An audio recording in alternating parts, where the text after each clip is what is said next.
just took it apart. All this right here, all this propeller, everything was taken off.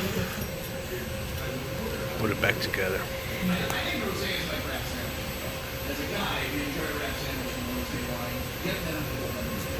Also, all transmission was taken apart.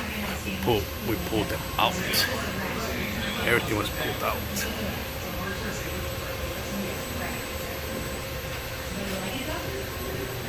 Everything's disconnected. Power's turned off.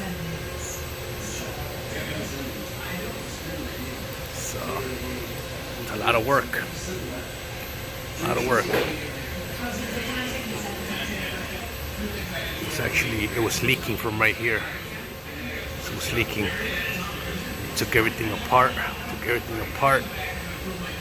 Cleaned it up real good. Put new rubbers.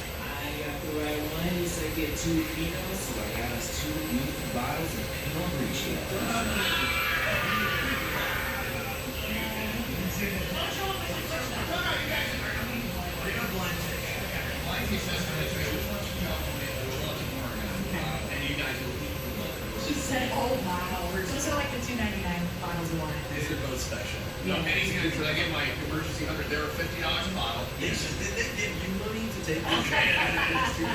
Good. It's 9:14. Time at the morning show. Thanks to Rain Raymond Auto Group. I'm reading the forecast today. I'll have to email this guy's phone number that actually fucking answers his phone. Fucking